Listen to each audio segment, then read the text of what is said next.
Pronto. Ok. Então, pessoal, a Karine me convidou, né, para poder falar um pouquinho sobre análise de dados funcionais. Gostei dessa arte aí que a Karine fez, né, ficou top. E aí eu tomei a liberdade de grifar aqui, né, o nome do professor Euclides, e gostaria, já de antemão, é engraçado a vida, né, como é que as coisas são, né?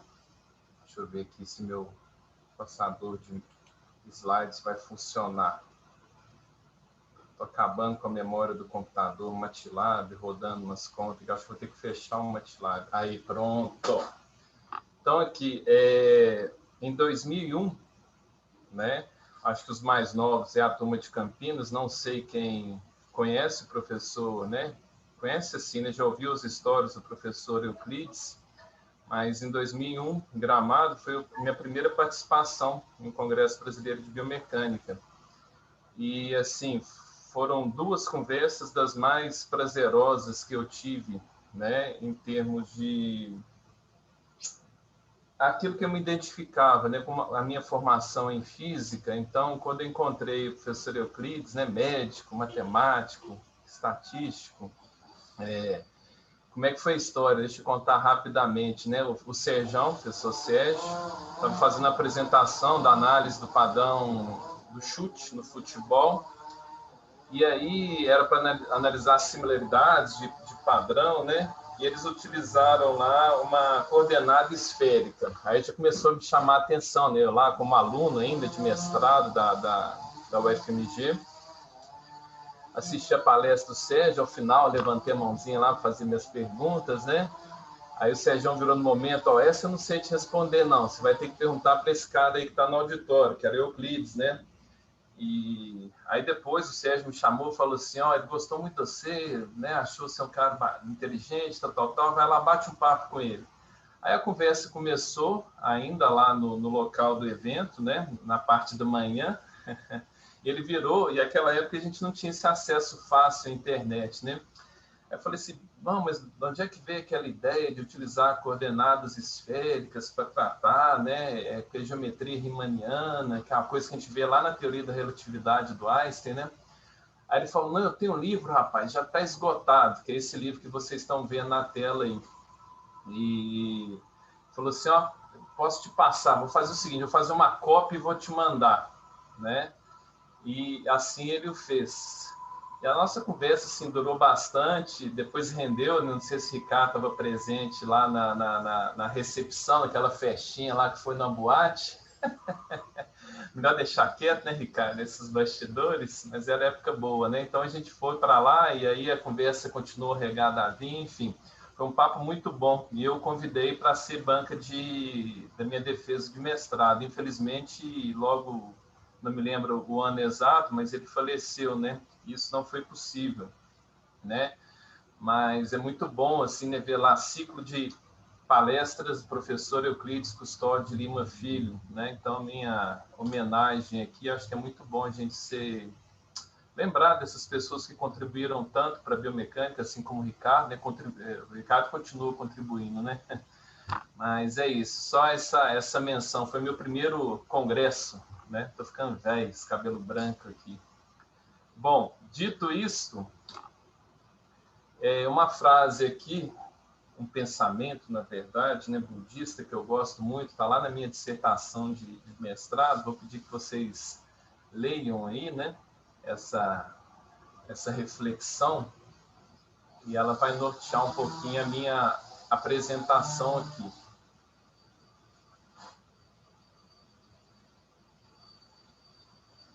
Mostrava isso meus alunos na aula de graduação de biomecânica, né? Aí eu falava assim, ó, quem acertar o significado da frase ganha 2 pontinhos. O aluno fica doido, né?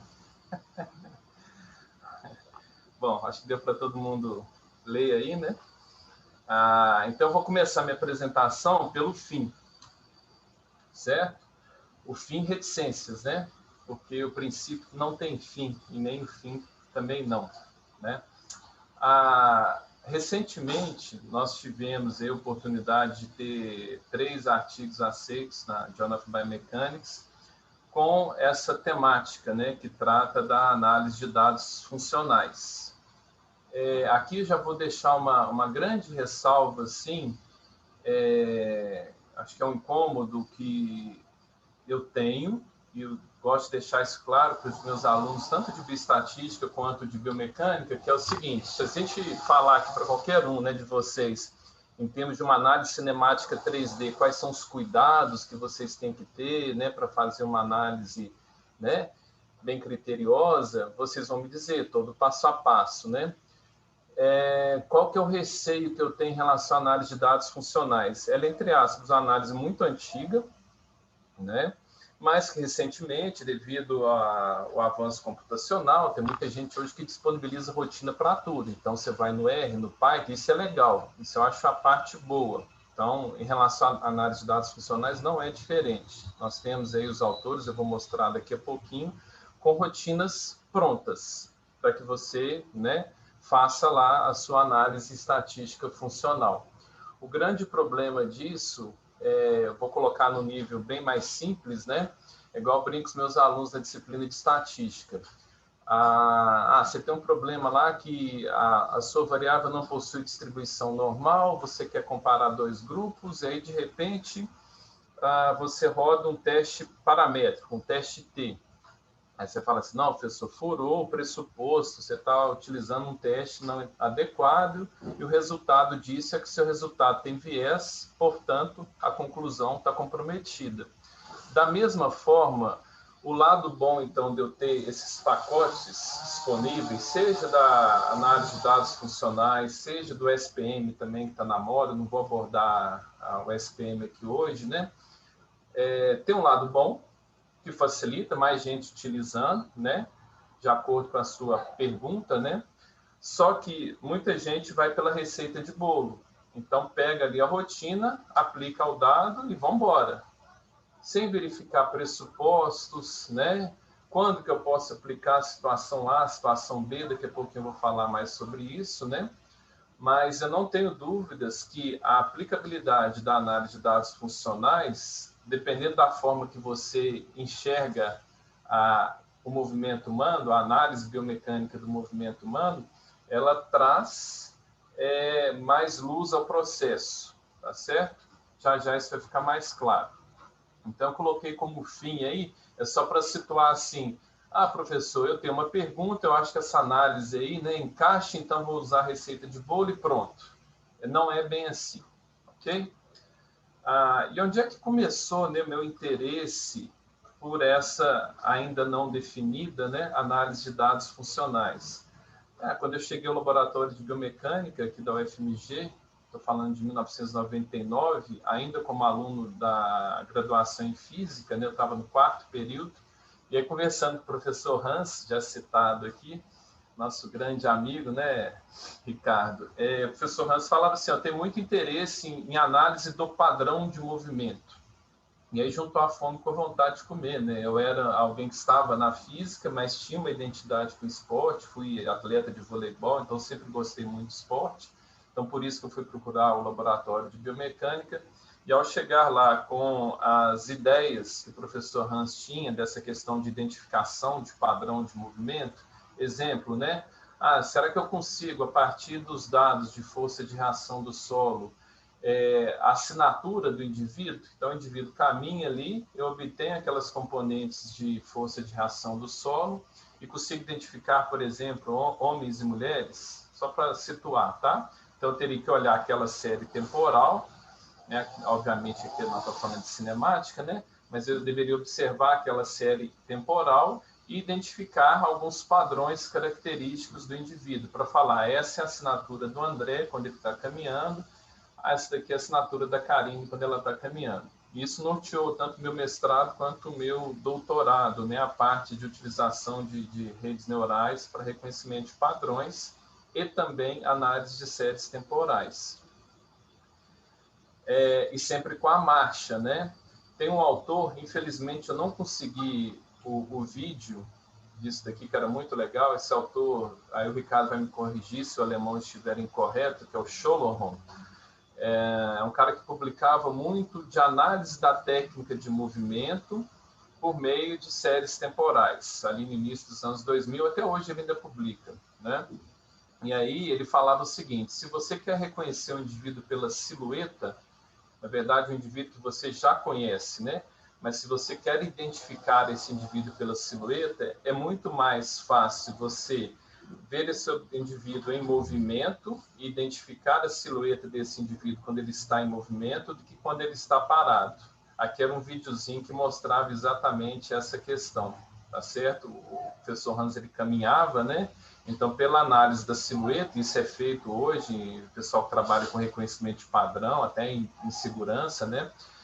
Você pega dados ali da silhueta do indivíduo e é mais fácil reconhecer esse indivíduo a partir do movimento do que quando ele está parado. Isso tudo para dizer o quê? Quando você tem a série temporal, tá certo?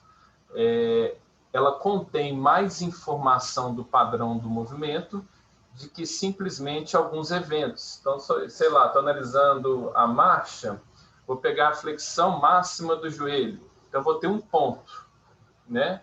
Será que esse um ponto reflete o padrão de movimento ao longo do ciclo da marcha? Muito provavelmente não, tá certo? Então, por que não pegar todo o histórico da informação, ok? Aí, quando eu falo em análise, né, a brincadeira que eu faço com meus alunos aqui da bioestatística avançada é assim, né? Quando a gente fala análise, aí todo mundo, ainda mais em tempos de pandemia, já pensa lá no Freud, né? Vamos sentar lá no divã, vamos tratar nossos problemas. Mas a análise que a gente vai tratar aqui é um pouquinho diferente, né? Então, não sei quem já está habituado com esse ramo da matemática, né? Mais especificamente da análise, ela vai tratar do quê? De espaço de funções e vai utilizar para isso muitos conceitos da álgebra linear, né? Com ênfase em espaços vetoriais de dimensão infinita.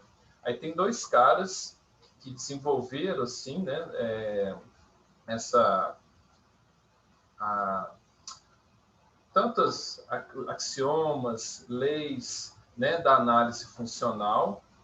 Aí eu estou falando do ponto de vista estatístico, tá, gente?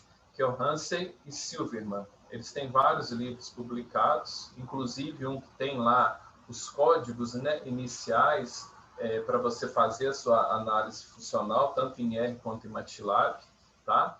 Esse cara de cá, que é o Silverman, é o estatístico e esse cara é da psicologia, né?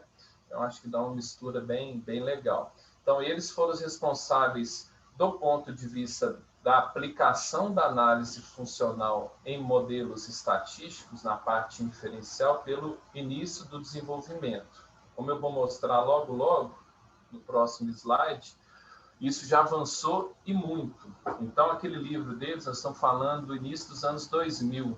Aquela fotinha ali é desse livro aqui, ó, né? E aí, os próprios autores já publicaram outros dois livros, esse veio sem a capa, né? Então, esse primeiro livro aqui ele é mais das bases teóricas e esse aqui com a aplicação, correto?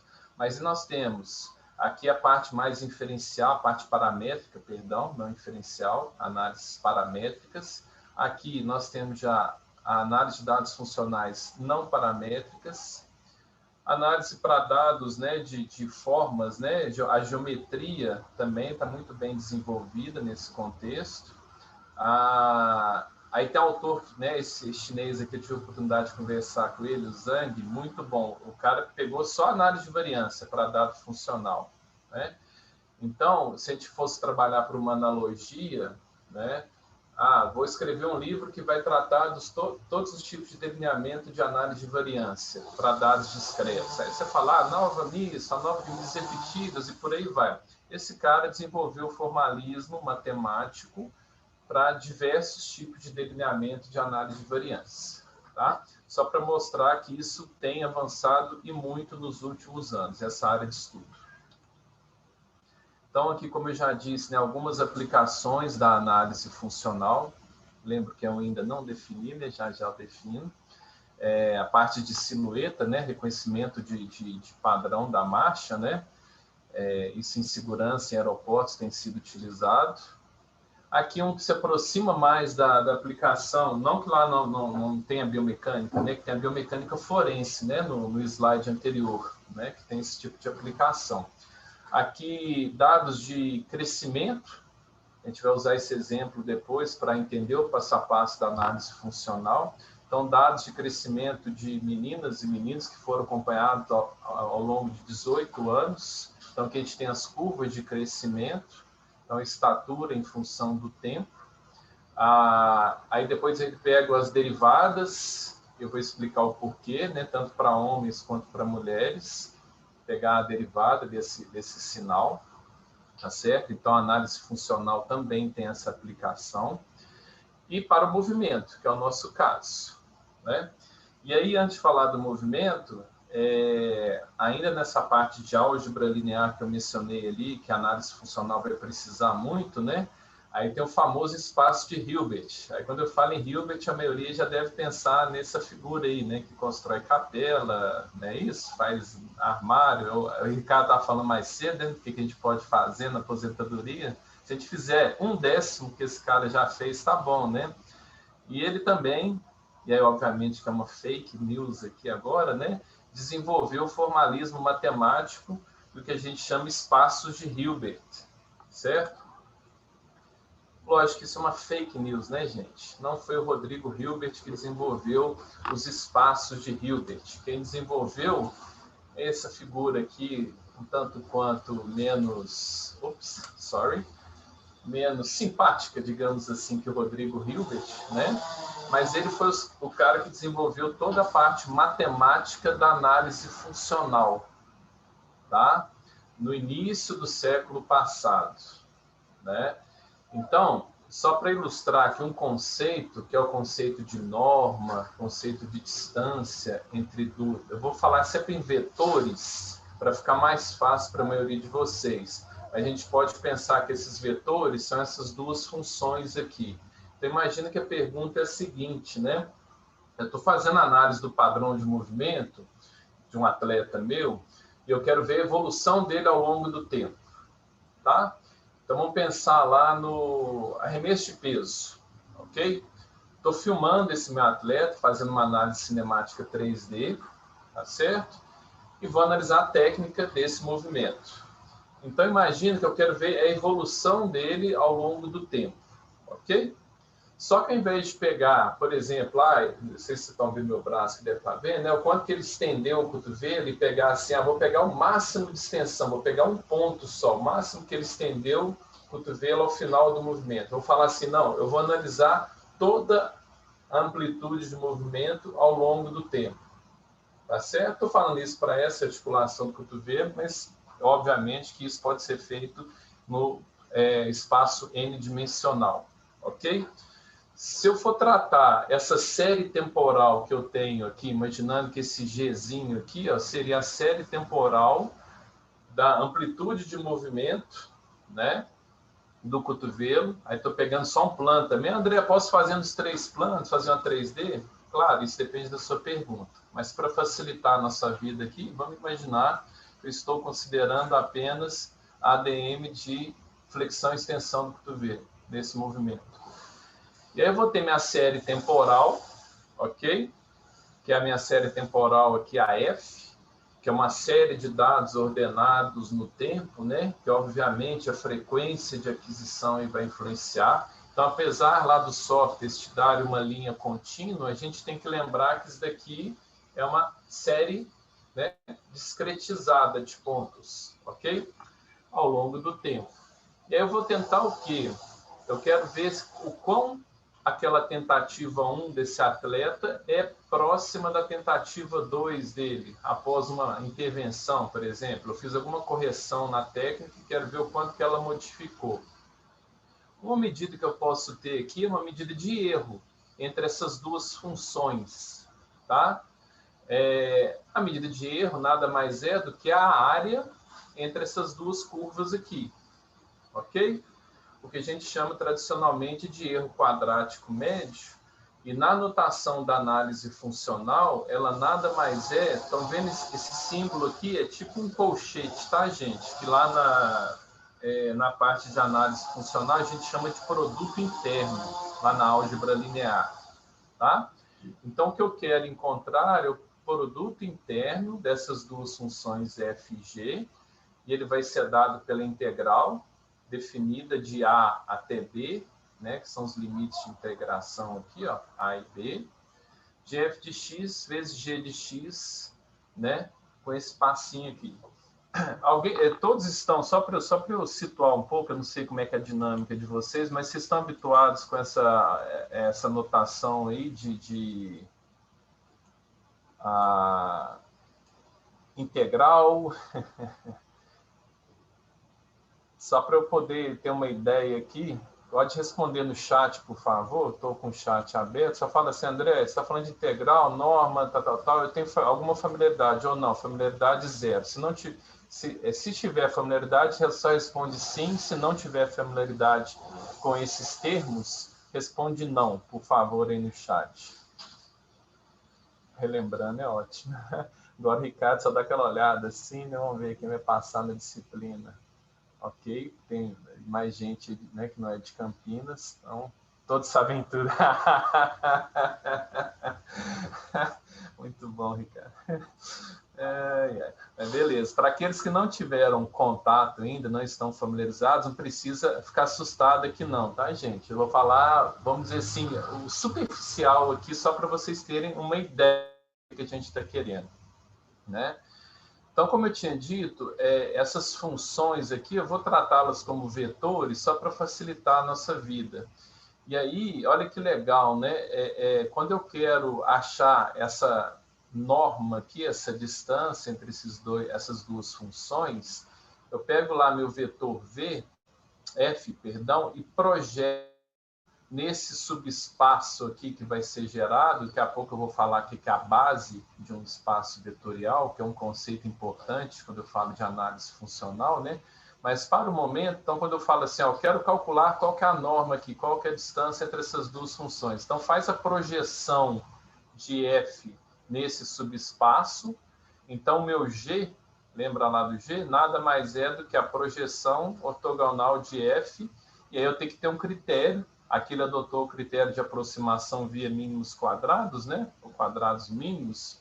Muito semelhante, vocês estão acostumados lá numa regressão linear simples, né? Lembra lá? Você tinha os pontos experimentais, você fazia um fit, uma reta, né? Em que os mínimos quadrados, o que é? Você vai ter a menor distância daqueles pontos em relação àquela reta, ok? Deixa eu abrir o chat aqui só para... Eu não sei nada. Muito bom. Vai aprender aqui hoje um pouquinho. Ok. Então, onde estamos no momento, né? Estamos entendendo alguns conceitos da análise funcional, que é um ramo da matemática, especificamente da análise, que utiliza muito os conceitos da álgebra linear. Aí a dica é, para quem gosta de biomecânica, para quem pretende trabalhar com uma análise de séries temporais, tem que dar um pulinho lá na matemática, né, aqui no UFMG, no ISEX, e fazer a disciplina de álgebra linear. Passo 000, fundamental. Faço isso na graduação, no mestrado, aí depende da disponibilidade de cada um, né? Acho que no mestrado você está mais maduro para entender essas questões, tá? Ou então faz os cursos online aí, né? Hoje tem muito, né? Bons cursos. Então, fica a primeira dica aí, tá? Para entender um pouquinho dessa questão de matrizes, base de um espaço, vetores linearmente independentes, funções, funcional. Então, todos esses conceitos vêm muito lá da álgebra linear. Vamos ver aqui se passa, toda hora que eu demoro muito. Aí a terceira idade operando aqui Vamos lá, foi. Quando que eu comecei a utilizar esses conceitos da análise funcional? Lá em 2001, durante o meu mestrado com o professor Hans, e já na biomecânica. Então, formei em física e fui fazer meu mestrado lá na biomecânica. Como eu já disse, né, a pergunta nossa lá era identificar padrões de movimento, similaridades dos padrões de movimento, para responder diferentes questões, ok? Então, como é que eu mensuro quando eu estou falando de uma análise de série temporal. Lembra lá do ângulo, né, de flexão e extensão? Pensa no arremesso, no basquete, né? Eu quero comparar a similaridade entre essas séries temporais em duas distâncias diferentes. Eu coloco os mesmos arremessadores para arremessar do lance livre e depois para arremessar da linha de 3 metros, por exemplo. Tá? Avalio essa técnica do movimento e eu quero comparar a similaridade. A similaridade pode ser dentro do mesmo atleta ou entre diferentes atletas, certo? A métrica que vai permitir que eu quantifique a similaridade entre esses padrões é o produto interno. De novo, eu vou falar de vetores, mas isso cabe perfeitamente para funções, graças ao bom e velho Hilbert lá. Tá? Coloco como vetor aqui para ficar mais fácil. Então, imagina que eu tenha 2 vetores. Aí, quando eu falar vetor, você imagina assim, André, o vetor U, é uma série temporal de ângulo de flexão e extensão do cotovelo de um atleta, e o V é uma série temporal de ângulo de flexão e extensão do cotovelo de outro atleta. E eu estou querendo verificar a similaridade. Quem quantifica essa similaridade é o cosseno desse ângulo entre eles aqui. Lembra que esse símbolozinho, ele define o que a gente chama de produto interno, e embaixo a gente tem a norma desses vetores. Tá? Então, estou falando alguma coisa de estatística? Não. Falei nada de estatística ainda. Estou falando de análise de padrão de movimento, mais análise de séries temporais, álgebra linear, sendo que esses construtos, vamos chamar assim, né, da álgebra linear, exemplo, produto interno, me permitem responder a determinadas perguntas como similaridade entre curvas, certo? E aí, a minha pergunta é que vai falar assim, beleza, eu tenho uma ferramenta aqui que permite responder aquela pergunta. Tudo bem? Não entramos ainda no mérito da estatística. Então, beleza, vamos agora sim para a questão que vocês, né, que gerou a demanda aqui, que a Karine me convidou, mais voltada para a estatística. Tá? Então, primeiro entender o que é um dado funcional. Né? Você vai lá nesses autores, nesse livro aqui, e ele define para vocês o dado funcional dessa forma. Quer dizer, uma generalização natural, né, de dados multivariados que tem uma dimensão finita. Sei lá, coletei dados de marcha, 1 segundo, a 1000 Hz. Então, vou ter um número, uma dimensão finita de pontos, né, que seriam esses dados discretizados aqui. Aqui meu mouse, peraí, sorry. Seriam esses dados discretizados na figura à esquerda. O que eu quero? Depois eu vou falar o porquê que eu quero isso, né? Mas o que eu quero? Eu quero transformar esses dados que estão discretizados no tempo, que foram adquiridos a uma certa frequência, em funções, tá? Então, eu vou para uma dimensão infinita. Eu saio de uma dimensão finita e vou para uma dimensão infinita. Ok? Gostaram do meu GIF? Daqui a pouco eu vou falar que os termos da moda é cringe, né? Sei lá o que apareceu agora, essas desgramas desses termos. Eu ia falar, pô, o professor não tem vergonha alheia não, né? Bom, vamos lá. Se eu perguntasse para vocês, aqui está um dado clássico de biomecânica, né? É um exemplo lá que eu extraí do livro do Hansen.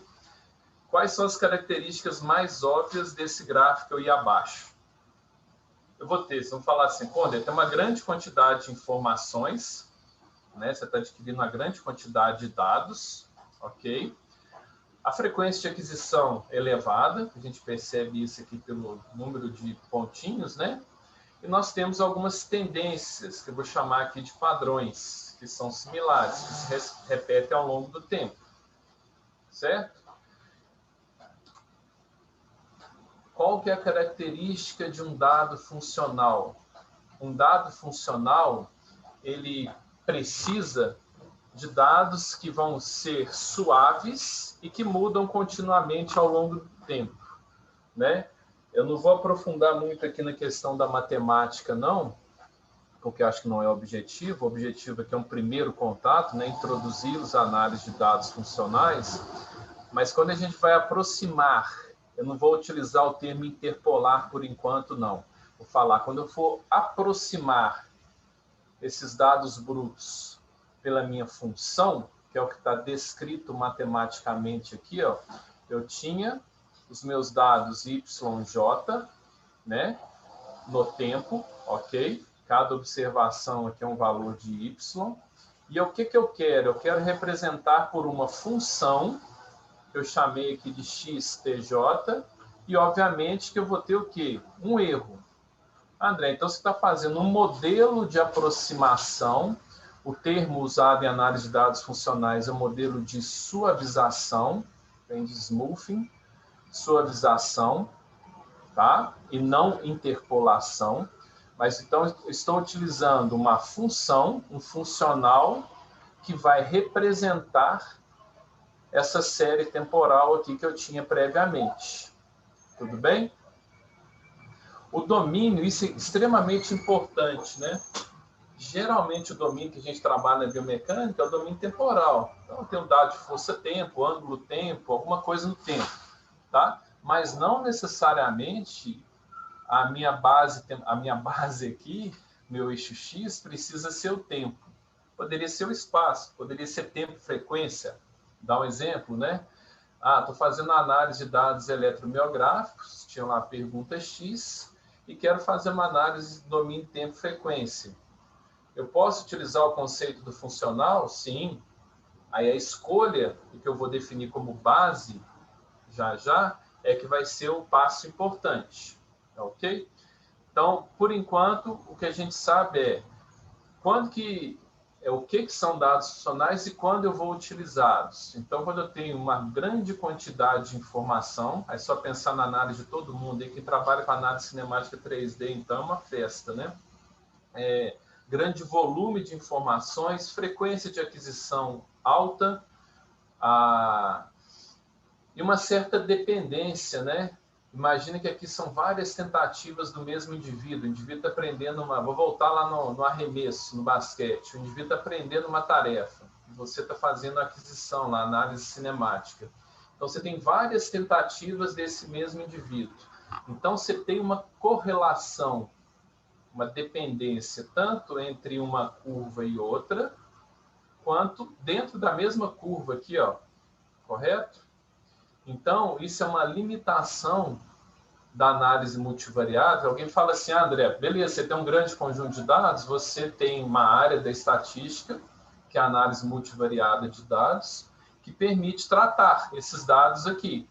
Aí eu vou falar para ele assim, ok, só que a análise multivariada ela tem algumas limitações. Por exemplo, se os dados aqui são autocorrelacionados, e eles são, você vai ter um viés na interpretação. Certo? Então, uma alternativa para isso vamos fazer um modelo para pegar aquela série de dados que eu tenho discretizados, e aqui são os dados, né, que eu falei lá no início, né? A estatura de crianças medida desde 1 ano de idade até os 18 anos. Então, as bolinhas aqui são os registros da altura dessas crianças, são 10 meninas aqui representadas, né, ao longo desse tempo. Ok? Qual que é a vantagem, uma das vantagens de se utilizar a análise funcional?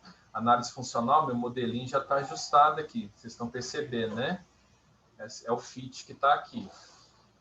Uma das vantagens os dados meus estão igualmente espaçados no tempo, professor? Não. É muito mais comum você fazer várias avaliações quando a criança está pequena, que no caso foram 4 avaliações entre 1 e 2 anos. Depois essas avaliações de altura, elas vão se espaçando ao longo do tempo. Ok?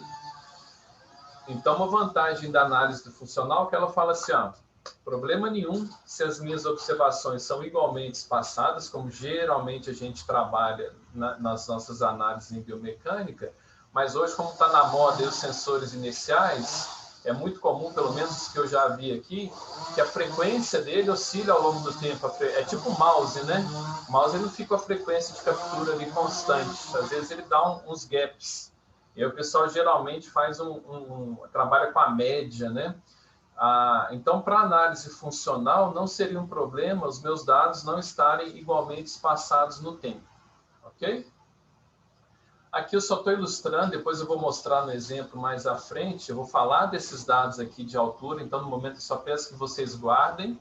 O problema era o seguinte, isso aqui é um dado de 1954. Eles acompanharam a estatura dessas crianças, então tem o H aqui em função do tempo, né? Desses 18 anos, acompanharam a curva, né, de crescimento dessas meninas, ok? Só que a informação, aonde a informação estava, que isso é muito legal quando a gente pensa também do ponto de vista da análise biomecânica, né? Às vezes, dois indivíduos, pensando lá no nosso exemplo de flexão e extensão para ficar simples, a ADM foi a mesma, mas a velocidade de execução foi diferente. Então, às vezes, eu vou enxergar o fenômeno não ali em primeira ordem, né? Em ordem zero ali, no deslocamento no tempo, e sim nas derivadas, certo? Aqui, os autores utilizaram a aceleração. Eles queriam mostrar os picos de crescimento. Quando que tem os picos de crescimento? Então, para identificar isso, eles foram para a segunda derivada. A Ricardo já deve ter mexido na cadeira ali, lembrou do Inter, né? E quem estuda biomecânica aí, né? Tem lá o Inter lá na cabeceira ou aqui atrás, né? Como o meu. Ele fala assim, se você pega dados brutos, ok? Pensa nos pontinhos aqui. E deriva, ainda mais derivar duas vezes, né? A aceleração é a segunda derivada. O ruído, a propagação de ruído, ela é enorme. Deixa eu ver se eu tenho isso no próximo slide. Eu vou mostrar aqui, tá? Então, uma outra vantagem da análise funcional é que, como ela modela, ela faz um smoothing desse dado bruto, a gente não tem um problema quando a gente vai calcular as derivadas no sentido de propagação do erro. Isso é fantástico. Então, já vimos que os meus dados podem não estar igualmente espaçados no tempo ou no espaço, ou no tempo-espaço, tanto faz. Já vimos que quando eu faço a derivada do funcional, a derivada não tem o problema que eu teria com o dado bruto, que é a propagação, né, do noise, do ruído, que aí ferra toda a análise, ok? Então, são duas vantagens já da análise funcional. Uma coisa que eu vou deixar aqui em aberto ainda, mais à frente eu falo, que é essa linhazinha pontilhada aqui, que aqui as curvas contínuas são as curvas de aceleração de cada uma dessas 10 crianças. E tem uma linha pontilhada, não sei se vocês perceberam, que é a curva média de aceleração. Só guarda essa informação por enquanto, mais à frente a gente fala dela. Aqui, para ilustrar o que eu disse, era uma tarefinha que foi dada ao sujeito. O sujeito tinha que escrever lá 20 vezes FDA, aquelas mesas digitalizadoras, né, que arquiteto usa. Então, o cara escrevia lá. O pessoal que trabalha muito com aprendizagem motora tem umas tarefinhas de apontamento, né? E aí você tem lá a coordenada X e a coordenada Y, diz que está escrito aqui, ok? O que o autor mostra? Olha lá, quando ele pega os dados da coordenada em X e faz a derivada, seja pela primeira diferença ou segunda diferença aqui, olha como é que o noise, né, a propagação do ruído. Então, ele está falando, derivada do dado bruto, nós temos um problema, ok? Então, como eu já disse, né, quando eu tenho o funcional, então é como se eu tivesse já abandonado aquela série temporal, já fiz o smoothing, já tem uma função que representa aquela série temporal, e agora sim eu posso, a partir do meu funcional, calcular as derivadas, e elas vão se aproximar muito mais do fenômeno, ok? Daquilo que realmente medi. Bom, então vamos lá, né? Os 4 principais tópicos aqui para análise de dados funcionais que a gente vai trabalhar aqui hoje. Primeiro é transformar os dados em funções. Eu vou citar algumas funções aqui para vocês, só para ilustrar assim, as mais utilizadas. Depois, o processo de suavização, que eu já mencionei. Terceiro, pouquíssima gente conhece, né? E quando eu vejo aí os artigos que estão mais na moda agora, né? Até saiu, acho que chama Patak, o autor, né? A pergunta clássica que eu escuto, eu tive dando uma palestra tempo atrás. Qual que é a diferença do SPM, né? Statistical Parametric Mapping, para o FDA? A gente pode até marcar um outro encontro, tá, Karine, para falar disso, se for de interesse. Mas o cuidado aqui, ó, em relação a esse aspecto que a gente chama de registro, tá? Que não tem nada a ver com normalização e nem interpolação. E, finalmente, a quarta e última etapa, que é a análise estatística. Tá certo? Então, qual que é o propósito aqui? Prover uma introdução conceitual para cada um desses tópicos. Iniciozinho mesmo da coisa, né? Então, como a gente já disse, o objetivo da análise funcional é transformar esses dados finitos em uma função. A primeira pergunta que vocês devem ter se feito aí é: qual função que eu vou utilizar para representar essa série temporal? Certo? Eu me faria essa pergunta. Será que é qualquer função? Outro ponto importante, né? Se eu tenho uma série temporal que se repete ao longo do tempo, e é que eu já modelei essa série temporal ao longo do tempo, por meio de uma função, quando eu for fazer a análise, então estou pensando no cara lá pedalando, eu sei que tem pessoal aí do pedal que está nos assistindo, né? Gustavo, tem mais uma turma aí. Eu devo separar em ciclos. O mesmo vale para a marcha, né? Então, sempre que eu tenho movimentos cíclicos, eu divido, né, nas suas unidades básicas eu posso fazer essa divisão, então eu tenho que identificar o evento de interesse. O evento de interesse vai ser sempre os mínimos aqui. Aí eu venho, né, na minha série temporal original e faço o meu modelo, faço funcional, tá? Vou modelando isso daqui, ok? Olha que lindo isso, né? Então, tem lá cada ciclo daqueles que eu mostrei no slide anterior. Pensem na marcha, por exemplo, né? Você tem um conjunto de N observações, ele vai ser transformado em uma simples observação funcional, ou seja, em uma função. Tá? E o que são essas funções? São combinações lineares de um conjunto de funções de base. Ei, desgrama, hein? Vamos lá. Desgrama é termo mineiro, viu, Ricardo? Desgrama. O pessoal daqui de Minas já está acostumado com minhas terminologias. Então, tenho... Lembra que o x de t... Lembra nada, né, gente? Mas vamos lá. Eu falei assim, ó, anotação, isso é importante. A notação que estamos utilizando. O YI era a série... Deixa eu voltar aqui, só para... Isso é fundamental. Isso daqui que eu estou falando. YJ, YI não. O YJ são os pontinhos, né, os valores de Y para cada tempo, ok? O que eu quero quando eu faço funcional?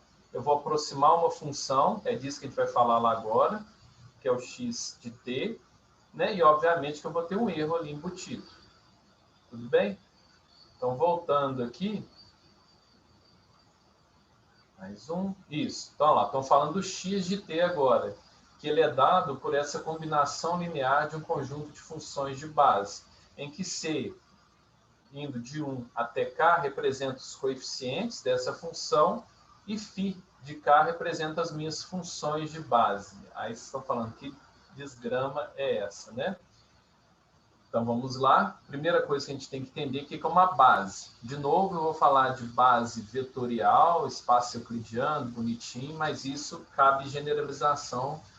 Por exemplo, daqui a pouco a gente vai falar de bases polinomiais. Tá? Então, o que é na álgebra linear? A base de um espaço vetorial. É um conjunto de vetores linearmente independentes que geram esse espaço. Melhorou? Porcaria nenhuma, né?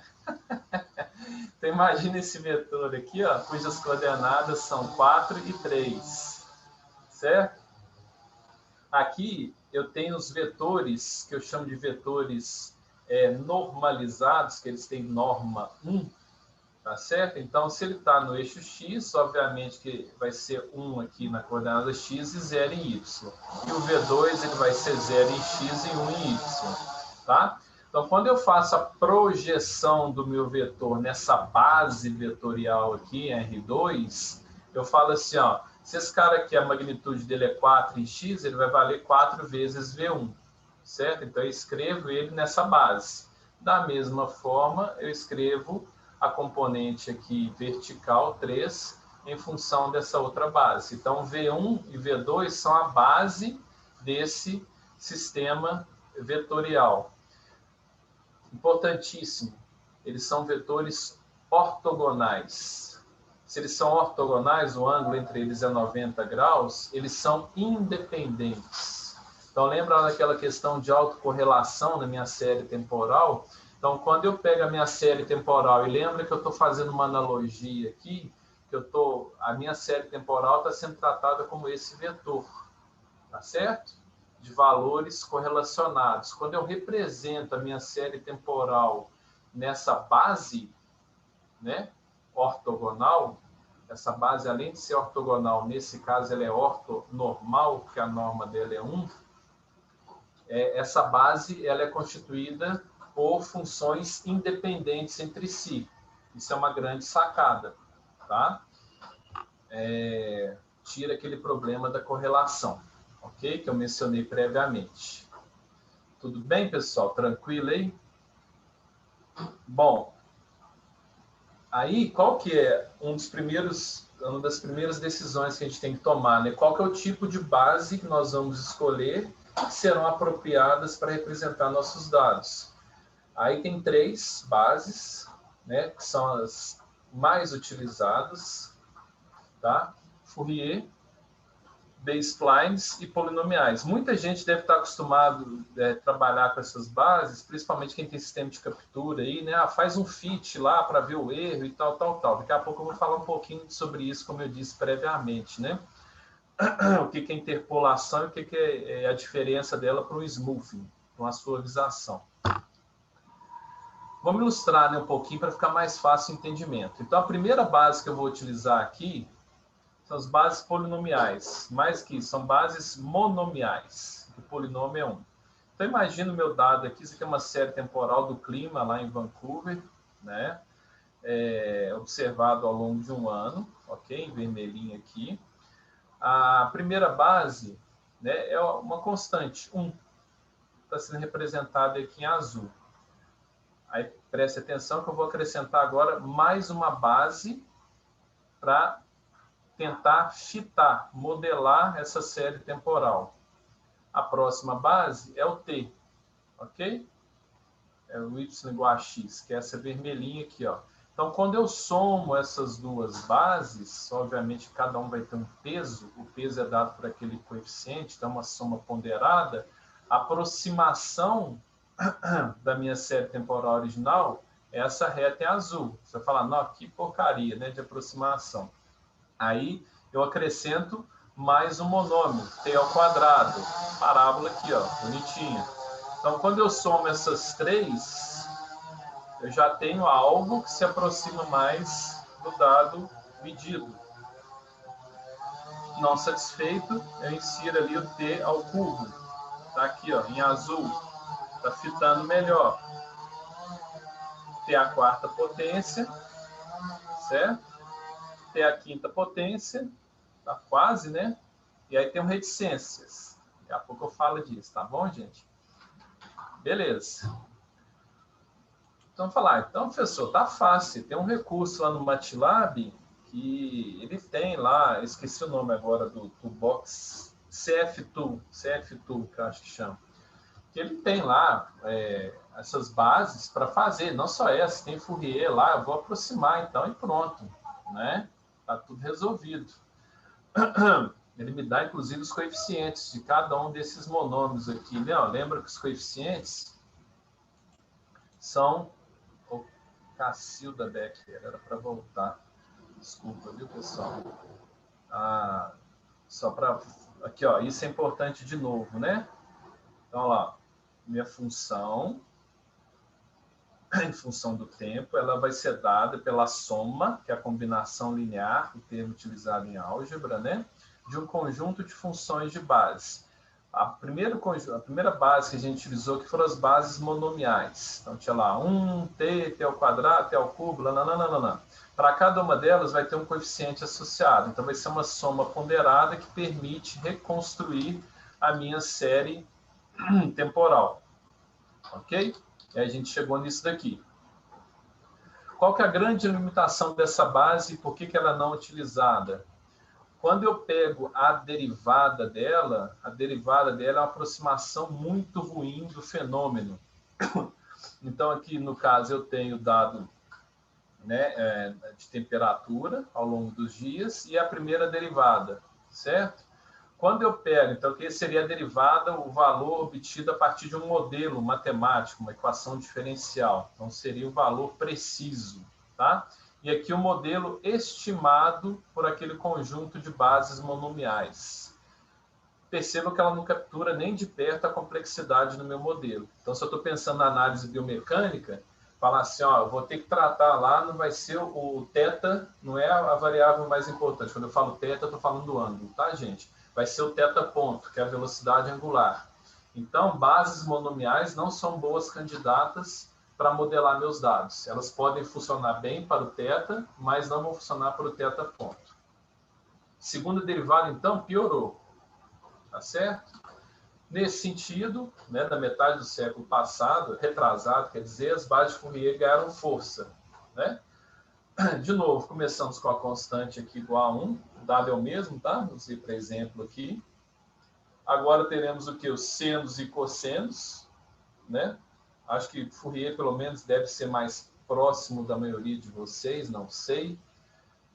Tem lá o teorema de Fourier, né, que é possível aproximar qualquer função contínua diferenciável por uma soma de senos e cossenos. Então, o que ele está fazendo aqui é exatamente isso. Eu vou somar esse seno e esse cosseno aqui e já ter uma boa aproximação aos meus dados, certo? E assim vai. Aumentei, né, o número de termos, eu vou aproximando mais. Aumentei ainda mais, aí daqui a pouco eu falo sobre isso, como eu já disse, né? A pergunta deve estar assim, mas espera aí, quantos termos? Né? Bom, vai lá. Com 6, volta um pouquinho, aqui seria com 6. Já tivemos um fit bem melhor. Então, vantagens da base de Fourier em relação à base monomial é que ela tem, primeiro, excelentes propriedades computacionais e, especialmente, se as observações são igualmente espaçadas, que, na maioria dos casos, né, da biomecânica, a gente tem observações igualmente espaçadas no tempo, geralmente é o tempo.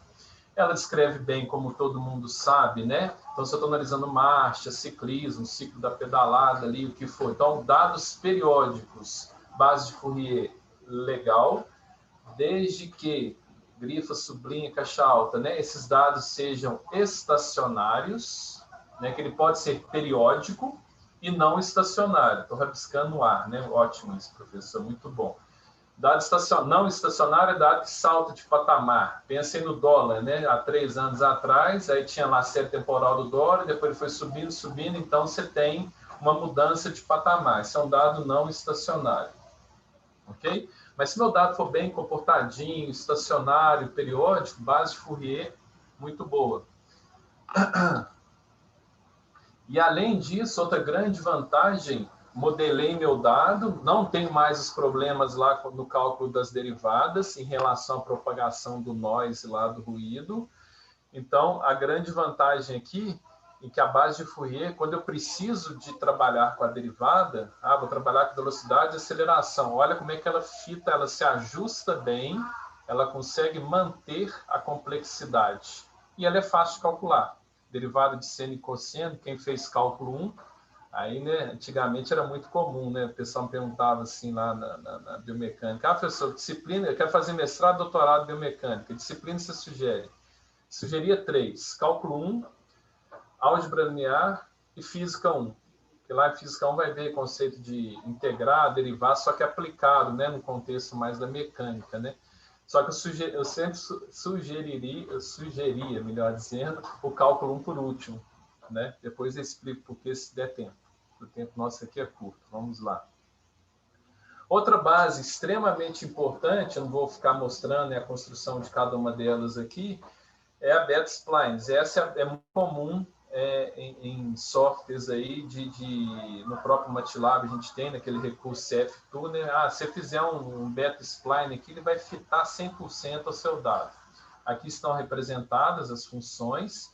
Ela é muito importante, a informação que interessa para o momento é quando eu tenho dados não periódicos e não estacionários. Além da propriedade de quando eu uso cubic splines, o tempo de computação ele se torna mais rápido. Aí já vem aqueles detalhes, né? Mas o que fica de importante aqui é o seguinte: se eu tenho lá uma base de dados, uma série temporal que não é periódica e não é estacionária, a beta-spline seria mais indicada. Então, resumindo, as funções de base, né? Base monomial, ela é ruim para a questão das derivadas. Fourier é clássico, né? Muito comum em processamento de sinais, tal, funciona muito bem para funções periódicas e pode ser diferenciada, infinitamente diferenciável, né? Quero calcular o jerk lá, que é a derivada da aceleração. Sei lá para que eu vou querer isso, mas posso querer, né? Vou trabalhar lá com o elevador. Então, base Fourier é boa. Beta-splines é um ajuste local, né? Polinomial.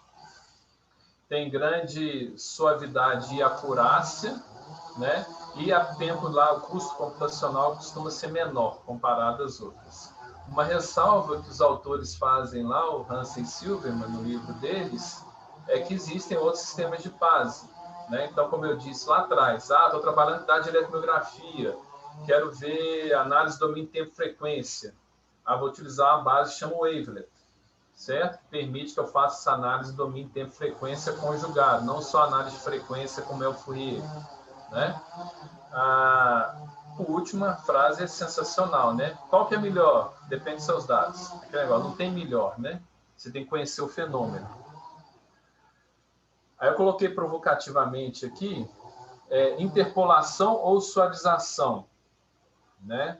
Que é a segunda etapa da análise de dados funcionais. Por que não é interpolação, André? Interpolação é quando eu tenho dados que eu falo assim, não tenho erro na minha medida. Aí beleza, aí você faz uma interpolação, um fit. Então, por mais que, em termos de construção, soe da mesma forma, do ponto de vista estatístico, o que a gente está fazendo não é uma interpolação, utilizando aquelas funções de base. O que a gente está fazendo é uma suavização, um smoothing. E aí, dá uma olhadinha nessas duas figuras, a da esquerda e da direita. Eu tenho dados lá de deslocamento ao longo do tempo, então é o mesmo dado, né? A curva contínua aqui é o dado.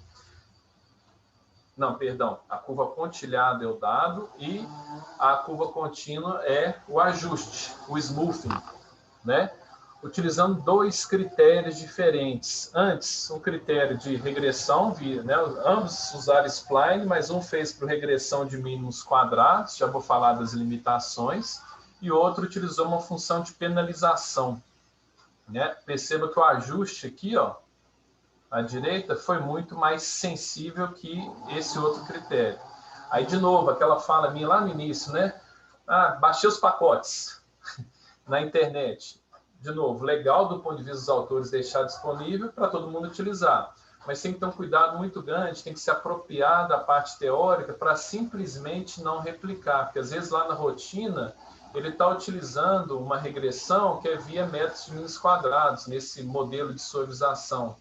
E aí, dependendo do seu dado, isso pode criar um grande problema, tá certo? E aí, eu falei várias vezes, né, quando eu estava mostrando lá o Fourier, eu falei assim, vou adicionando termo ali do Fourier, daqui a pouco meu fit é 100%, certo? Certo. Quando eu acrescento um grande número K de funções de base, relativo ao número de pontos, leva a uma coisa que a gente chama de overfitting, ok? O contrário disso é que se eu utilizar poucas bases, então estou juntando o conteúdo lá do 1 com o smoothing agora, tá, gente? Isso pode levar à perda de informações importantes, que é o que a gente chama de underfitting, tá? Isso aqui é clássico, essa figura que eu vou mostrar para vocês aqui agora. Quem trabalha com análise de reconhecimento de padrão ou essa parte de modelagem, né? Dilema, a gente chama de dilema entre polarização e variância, certo? Então, aqui, ó, aqui são meus dados experimentais. O primeiro modelo, uma porcaria, né? Ajustei uma reta. Ele vai falar assim, ó, tem um viés grande, um bias grande e baixa variância. Já esse daqui, parece que ele encontrou um equilíbrio. Então, antes de falar dele, eu vou falar do outro extremo. Low bias e alta variância. O que vocês entendem disso aqui, para só não ficar falando? Alguém quer se manifestar aí? Ó? Pode abrir o microfone. Entre esse extremo e esse extremo. O que vocês estão entendendo aí de... Pensa num dado lá da biomecânica, tá? Pensa num dado da biomecânica. Quando eu falo assim, ó, eu fiz um modelo, que é esse tracejadinho aqui. O que ele fez nesse caso? Ele acompanhou bem todos os pontos, certo? Então, o bias, o erro quadrático médio dele, pequeno. O que é o erro quadrático médio? A distância entre o meu modelo e o ponto observado. Só que a variância foi alta. O que vocês entendem disso daqui? Alguém quer se manifestar aí? Não sei se dá para fazer essa dinâmica, cara. Qualquer coisa você me xinga aí, fala, André. Não dá, vai falando aí, pronto. Fica à vontade, André. Tá. Povo, se alguém quiser abrir o microfone, o que vocês entendem desse termo aqui, nesse contexto?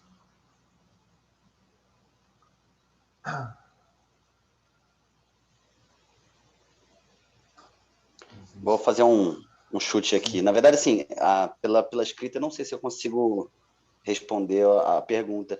Mas quando eu olho só o dado, sem ver o descritivo, me parece que algum tipo de erro experimental ele fica majorado, ele é transformado em dado com essa aproximação, né? Essa da direita, no caso. Perfeito. Você modela... Quem falou? Não vi seu nome. Quem Lion. Lion, legal. Exatamente isso. Quando você vai fitando demais, ou seja, você lembra lá da Fourier, da expansão em série de Fourier, foi adicionando termo. Então, se eu tiver um ruído aqui, um artefato, né? O marcador que saiu, o cara vai modelar tudo. Ou seja, o que eu estou chamando de tudo, né? Vai modelar sinal mais ruído.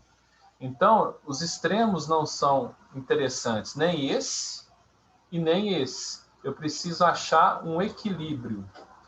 A interpolação, muitas das vezes, ela assume assim, o processo gerador dos dados não tem erro. Quando eu estou falando da máquina, pode até ser, mas não é o nosso caso. Por isso que a gente não utiliza o termo interpolação e sim smoothing. Então, o que eu vou buscar sempre é isso daqui, ó. Mas como, né, é a grande pergunta. Esse gráfico aqui é sensacional. Ele fala, olha o erro total aqui, ó. A curva do erro total e o ponto ótimo, que é o ponto de mínimo, né? Ó, estou reduzindo, que a gente geralmente só pensa no bias, tá? O que é o bias, de novo? É a distância entre o que eu observei e o meu modelo, ok? Geralmente fala assim, não, vamos ajustar o quanto mais base, melhor, para reduzir essa distância aqui e chegar nisso daqui, ó. Aí o que vai acontecer? O bias caiu, né?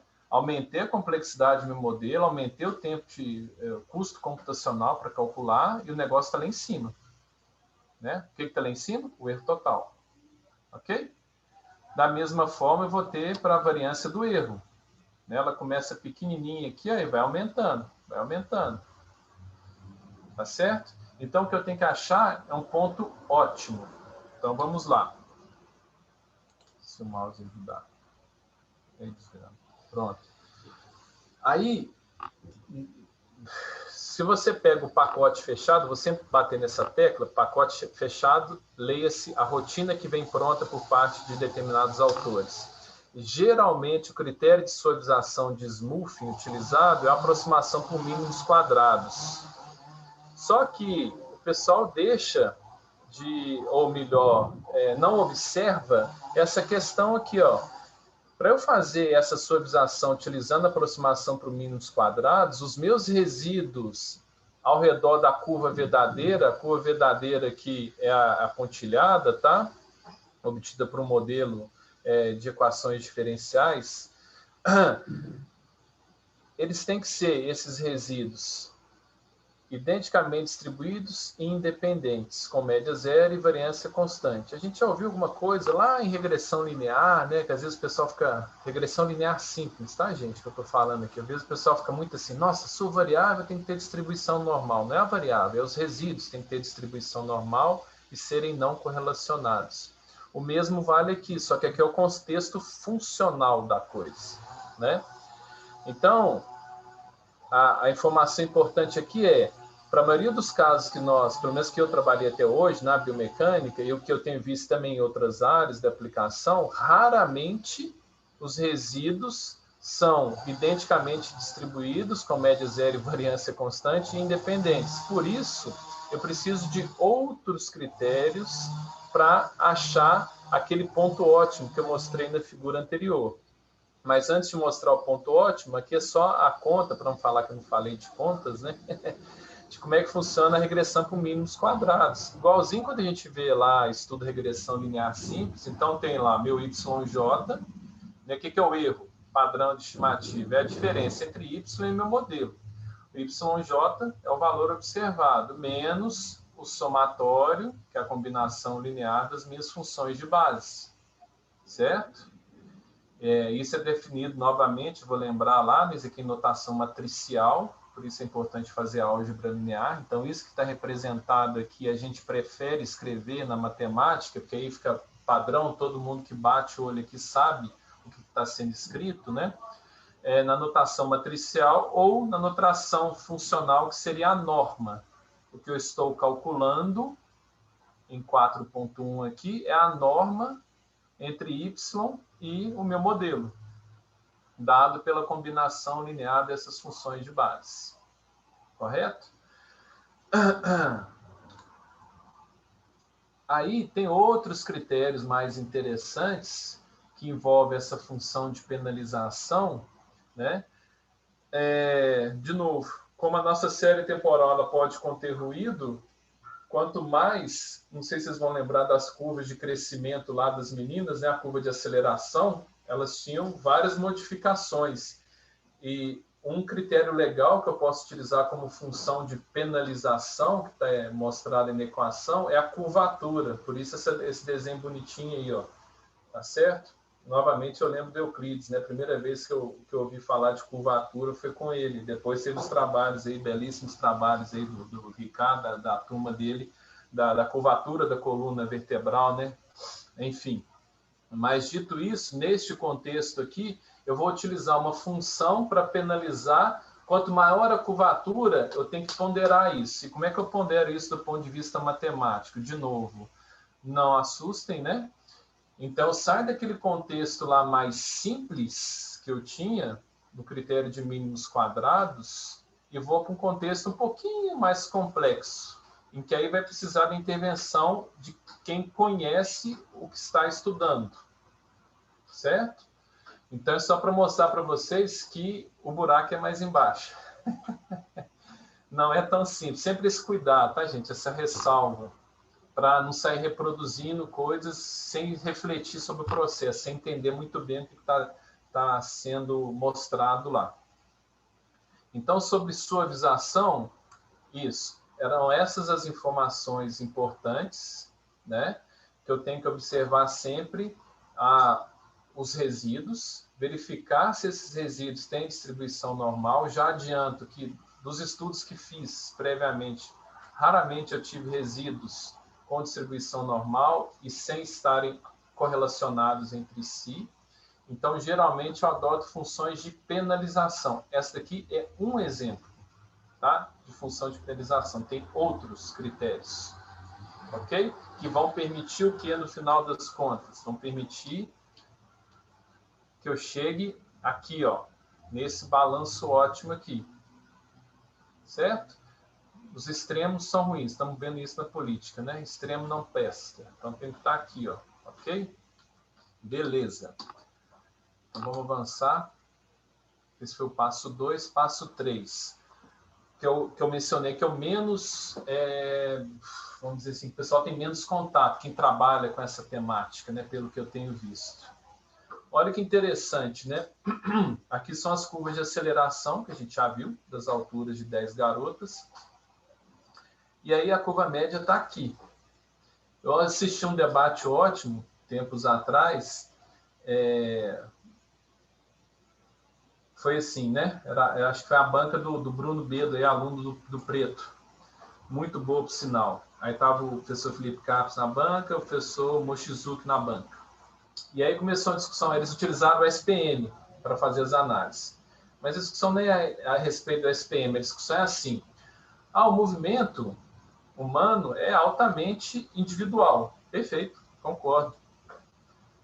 A variabilidade, se o André fizer 10 tentativas lá da marcha, né, eu tiver lá 10 registros, eu vou ter 10 assinaturas diferentes, concordo? Ora, o que o SPM faz ou o Funcional Data Analysis faz lá na última etapa? Por que eu estou gerando a curva média aqui? Eu quero gerar a curva média igualzinho lá na estatística tradicional. Vamos supor o design simples, tá? Grupo controle, grupo experimental. Aí eu comparar de novo. Máxima extensão do cotovelo. Pega lá o pico, ok? Aí eu vou ter 10 sujeitos de um grupo, 10 sujeitos de outro. Vou fazer um teste T. O teste T vai comparar as médias ponderadas lá pelo desvio padrão, né, dividido pelo tamanho da amostra, ok? Então, aqui o raciocínio é o mesmo, no contexto funcional, de uma função. Estou analisando a curva toda. Ora, se cada criança, daqui a pouco nós vamos trabalhar isso no exemplo, vai apresentar uma curva de crescimento única, ou seja, individual, como foi colocado lá, se eu gerar uma curva média, essa curva média não representa ninguém. É a curva pontilhada. Certo? Certo? Bom, como é que eu resolvo o problema, como diria meu professor de cálculo 3, né? Você tem duas formas de resolver o problema. Ou você senta e chora, ou você tenta resolvê-lo. Ok? A função do registro ou alinhamento das curvas é ter um critério matemático que vai permitir que você tire esse shift entre as curvas. De tal forma, quando você gerar a curva média, dizer que é um dado muito legal também de outro estudo, o camarada media força de preensão, aqui são as curvas de sei lá quantos voluntários, né? Cada um atingiu o pico em um momento diferente. Se você gerar a curva média aqui, vai ser uma desgraça. Aí, após o registro, certo? Então, qual que é a função do registro? Tirar ou reduzir essa variabilidade que você tem tanto em fase quanto a variabilidade em termos de amplitude, para que quando você gere a sua curva média, que lá na quarta etapa vai entrar para fazer a estatística, né, inferencial, você tenha algo que represente o comportamento do grupo. Então, não furei premissa nenhuma da biomecânica. Só a gente chega no momento que a gente vai falar assim, o movimento é altamente individualizado, cada um tem uma característica, então é impossível eu fazer uma análise estatística de grupos. Ferrou. Não é assim, né? E lá no SPM, até onde eu já li, o SPM, para dar um spoiler muito, muito rápido, que o tempo é curto, ele utiliza lá do random field, né, que é a distribuição de probabilidades, enfim. Mas eles não citam muito essa questão. A SPM era muito utilizada em imagens, né? E agora está dando essa aplicação na biomecânica. Mas até onde li, pelo menos dos artigos na biomecânica, o pessoal não cita essa questão aqui do registro. Qual que é o problema, André? O problema é assim, ó, simples assim. Se você não faz o registro e gera uma curva média como essa, você vai estar comparando o grupo controle experimental, mas você não está comparando nada, né? Que conclusão que você chega? Nenhuma. Certo? Você pegou uma curva média que não representava aquele grupo ou aquela condição. Perfeito? Bom, e aí tem formas de se fazer isso. Antes de mostrar o exemplo... no exemplo eu vou mostrar a forma que a gente tem de utilizar isso. Que é calcular esse shift para cada curva dessas, tá certo? Então, eu gero uma curva média aqui, fala assim, o valor é 0,3. A diferença da função anterior ali em termos temporais, não estou falando em magnitude, não, estou falando em termos, estou falando em x aqui, tá? Se é 0,3, a curva ali estava em 0,2, então eu tenho que trazê-la para o 0,3. A outra em 0,4, eu vou trazê-la para cá, tá certo? Vou fazer esse registro, ok? Beleza. Então, vamos fazer um exemplo aqui, só para esse exemplo dos dados de crescimento das 10 garotas, só para ilustrar o que a gente viu até agora, em termos de passo a passo. Tá bom? Esse barulho que está me incomodando. Cai, me interessa ele fez isso. Tá feio. Bom, aí, só lembrando, a gente tinha lá 31 momentos que foram realizadas as medições da estatura dessas 10 meninas, não igualmente espaçado, ao longo de 16 anos. Vai, isso. Então, lá, 4 medidas durante o primeiro ano de vida, medidas anuais do segundo ao 8º ano de vida. A partir do 9º ano, são realizadas 2 medições anuais até o 18º ano de vida. Aqui está a representação gráfica, já vimos previamente, tranquilo, né? Mas a gente observa, por exemplo, essa menina aqui apresentou uma curva de crescimento acima, né? Seria lá o percentil das outras, né? Essa outra aqui, já o burst aqui final dela parece ter sido maior, certo? Então vamos caminhar. Por enquanto só fizemos a parte 1, que é representar as observações discretizadas no tempo por meio de um funcional. Nesse caso aqui, um beta-spline. As curvas de crescimento apresentadas são funções temporais, do tipo H em função de T. As 10 curvas apresentam um perfil de crescimento bastante suave. No entanto, existem características nesses dados bastante difíceis de visualizar, né? Então, vamos ver aqui, ó. Aqui eu já falei para vocês da importância da derivada. Eu vou colocar agora o porquê dessa questão da derivada no contexto da pergunta dos autores. Isso, de novo, né, é um artigo antigo, mas muito bom. Então, vou falar tanto da primeira derivada quanto da segunda derivada. Tá? Primeira derivada, a velocidade de crescimento ao ano. Estamos lá, nossas curvas, tracejada aqui a curva média. Ainda temos o problema da ausência do registro. Mesma coisa para aceleração, tá certo? Olha que lindo isso, né? O problema, né, que a gente sempre coloca. Qual que é o problema que eu quero investigar? No caminho que é o contrário, né? Eu brigo com meus alunos, às vezes, que o aluno chega para mim, qual que é a estatística? Vamos fazer isso, vamos fazer isso. Vamos fazer o que você quiser. A análise estatística tem uns montes. A questão é, eu tenho um problema, um fenômeno a ser investigado, tenho uma hipótese e vou verificar algo sobre, né? Via aquela estatística. Então, o óbvio que a gente já sabe, né? A gente pode ver através dessas curvas de velocidade e aceleração, elas vão permitir o quê? Verificar o estirão de crescimento durante a puberdade e, obviamente, que isso ocorre em diferentes instantes. E vai variar de garota para garota. Então, é a nossa variação de fase aqui, em que momento que isso ocorre. Além disso, né, umas vão crescer mais que as outras, que é a intensidade aqui, que é a variação de amplitude. Interessante, né? Aí vocês já vão refletindo, levando lá para os dados, né, da biomecânica, ok? Então, a análise funcional ela vai permitir, né, a gente ter uma estratégia adequada para minimizar tanto os efeitos de diferença de fase, quanto os efeitos de diferença de amplitude, através do registro. Ok? Então, vou mostrar aqui para as curvas de aceleração, não registradas em cima e registradas embaixo. E aí tem as duas técnicas diferentes. Aí, namorem esse gráfico um pouquinho. O Karine só me fala assim do tempo, são 11h35, né, até meio-dia cravado, correto? Às vezes eu vou correndo demais aqui. Se precisar passar um pouquinho, não tem problema. Não vai não. Só se tiver corrido demais, vocês falem também de chave. André, volta aí que eu não entendi esse negócio direito, não. Tá. Bom, aí é o seguinte, olha, a curva não registrada. De novo, né? Ali a curva média pontilhada. E após o registro, opa, né? Agora sim, eu já tenho uma curva média que representa o que ela tem que representar, que é o comportamento médio do grupo, né?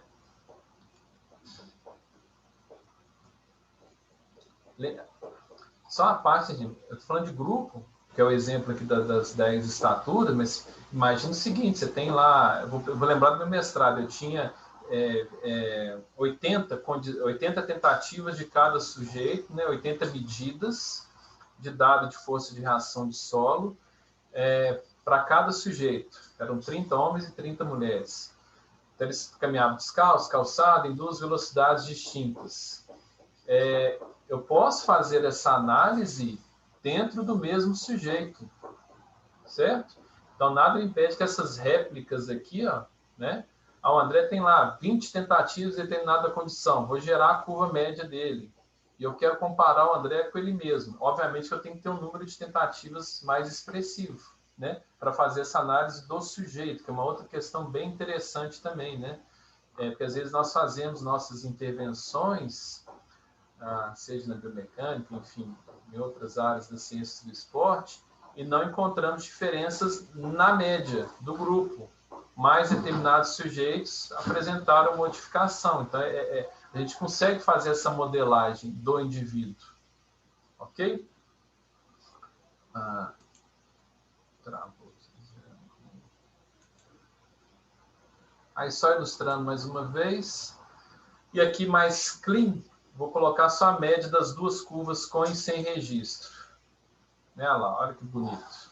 A curva contínua é a curva com registro.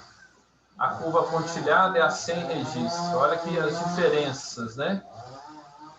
Imaginando dentro do nosso contexto ali, isso pode, da biomecânica, né, isso pode impactar em encontrar ou não diferenças significativas na próxima etapa, que é efetivamente rodar um modelo estatístico a partir da pergunta de interesse. Certo? Então, recapitulando, né? O que fizemos até agora, pegamos uma série temporal discretizada no tempo, determinamos uma função de base que é problema dependente, né? Contexto dependente, para poder modelar, fazer o smoothing. Lembrando que para o smoothing eu tenho que ter um critério objetivo, isso é conhecimento do pesquisador, para resolver aquele problema de dilema, né, melhor dizendo, entre polarização e variância. Feito isso, eu ainda tenho que observar as curvas e provavelmente, pelo menos a minha experiência em biomecânica, né, isso que a gente falou muito aqui, ó, da curva de crescimento, isso acontece mais em dados. Eu lembro lá dos meus dados de marcha, né, os tempos de contato são diferentes, é isso que eu ia falar, lá no início eu comentei, né, a gente faz o quê? A gente faz a normalização temporal. Normalização temporal, que a gente está habituado a fazer, colocar todo mundo 0,100%, beleza. Isso é diferente do registro. É isso que eu queria chamar a atenção. Não que eu não tenha que fazer. Ok? Faço a minha normalização temporal, vou entrar com esse dado lá, vou fazer a suavização, e após a suavização, eu ainda devo encontrar essa situação aqui muitas das vezes. E aí, se eu gero curvas médias a partir deste gráfico sem fazer o registro, eu tenho problemas. Beleza. Se eu fiz tudo direitinho, registrei as curvas, gerei a curva média para cada condição ou para cada grupo, então eu vou para a última etapa aqui dessa breve introdução de análise funcional, que é a análise estatística. Essa sim avançou, a análise estatística funcional avançou muito nos últimos anos. Então é importante novamente diferenciar análise funcional, aquele ramo da matemática, lá da análise, baseado na álgebra linear, isso está estabelecido por 300 milhões de anos, ok? Então, a questão de norma, produto interno, lembram disso? Isso está bem estabelecido. O que tem avançado e muito é a base, melhor dizendo, é a base teórica da análise estatística funcional, ok? Em diferentes contextos. A vantagem, né? A gente já falou que agora, ao invés de estar comparando um único ponto, peguei um único ponto lá do movimento e vou comparar. Não, vamos comparar todo o padrão de movimento. Pelo menos na minha cabeça faz muito mais sentido. Não que eu vá excluir esse cara, tá? Pelo contrário. Mas se você analisa todo o padrão de movimento, a história está ali, né? Aí um estudo que a gente publicou em 2014, análise da marcha, publiquei o pessoal da fisioterapia aqui do FMG, era marcha com e sem bengala em pacientes pós-AVC. Então, está no processo de reabilitação e a hipótese das autoras é que, utilizando a bengala, primeiro eles colocavam que a bengala dava mais segurança, né? Que a discussão, vai utilizar ou não vai? Bom, então utilizava a bengala e eles mediram, fizeram dinâmica inversa lá e tudo, e tinham as potências calculadas. As curvas de potência... O primeiro artigo saiu com uma análise discreta, certo? Em que elas analisaram o pico de torque, né? Analisavam essas variáveis. Foi publicado na Clinical Biomechanics. E depois nós fizemos um short paper que entrou na Journal of Applied Biomechanics, que a gente reanalisou essa base de dados utilizando a análise funcional. Então, comparando com e sem bengala, esqueci que eu quero outra condição, não sei se eram 2 velocidades, enfim, acho que eram 2 velocidades de marcha. Então, se você parar para pensar assim, André, qual que seria para esse setup experimental aqui, 2 condições, caminhando com e sem bengala, em 2 velocidades, qual que seria o modelo a ser utilizado? Uma ANOVA, né? Beleza. O que a gente vai fazer agora é uma ANOVA, só que vai chamar FANOVA, que vem de funcional, né? É uma análise de variância funcional, em que meus betas aqui agora, ao invés de ter um betazinho só, igual a gente tem lá quando roda uma ANOVA regressão, você vai ter um vetor de betas, certo? Lembra que a gente está fazendo aquela combinação linear, né? E agora, do ponto de vista inferencial, você vai comparar aquelas curvas. Deixa eu adiantar um pouquinho aqui, ó. Mostrar o último artigo que a gente publicou, foi com a análise lá do Paralímpico, né? Para o André não ficar rabiscando aqui o espaço. Ai, ai. Vamos lá. A gente tinha lá, qual que era a situação, né? A gente tinha o pessoal do... Acho que tem um microfone aberto. A gente tinha 2 intensidades, a 50% e 90% de um RM. A gente comparou tanto na fase excêntrica quanto na fase concêntrica a velocidade do movimento. E tinha a questão da simetria, que aqui na modalidade do halterofilismo paralímpico, né, tem uma questão muito importante que a barra tem que apresentar um movimento simétrico, né? Mas no Paralímpico tem muita coisa que é no qualitativo, né? O juizão fica lá olhando, beleza, desceu retinho, subiu, né? Complicado isso. Então, qual que era a hipótese? A hipótese era que quanto maior a intensidade, e lembra que na competição eles vão fazer um RM, né? Tudo bem? Quanto maior a intensidade, mais assimétrico é esse movimento, principalmente na ação concêntrica, ok? E foi isso que a gente verificou nesse estudo, né? Por meio da análise funcional. O mais legal é que quando você pega os parâmetros discretos, né, valores de máximo e mínimo, eles não mostram essas diferenças. Quando você observa a análise via análise funcional, ela identifica essas diferenças. E a interpretação, para não alongar muito aqui, ela é bem simples. Então, fiz todo aquele processo mencionado previamente. Nesse estudo aqui utilizamos splines, né? Fizemos lá o smoothing, adotando aquele critério da função de penalização. Fizemos os registros da curva. E aí, pelo meu setup, pelo meu desenho experimental, eu tinha um design experimental que seria aplicado uma FANOVA. Ao realizar esse FANOVA, e tem toda uma teoria por trás disso, que eu não vou entrar em detalhes agora, ele vai soltar, para ficar bem simples, um gráfico, ele solta lá as curvas médias e solta lá um gráfico como esse, em que a linha pontilhada representa o nível de significância que a gente está acostumado, 5%, você pode ser mais criterioso, adotar 1%, e aqui é o valor do P, é o P-valor referente à estatística do teste. Então, onde o P-valor ficar abaixo daquele nível de significância esperado, é porque você tem diferenças. Por exemplo, aqui, ó, ao final, aqui está normalizado, né? Lembra que eu falei da normalização, 0 a 5% do ciclo. Aqui era para a fase excêntrica. Então, ao final, neste caso aqui, nós encontramos diferenças ao final da fase excêntrica, na maior intensidade, foi o efeito principal, exato, foi o efeito principal. E aí você, né, aí você vai discutir, enfim, Tem pouca coisa com a literatura para discutir, né? Por enquanto. Espero que tenhamos mais no futuro. Eu acho que um dos motivos é, às vezes, a forma como... eu tento sempre buscar um equilíbrio nos artigos, assim...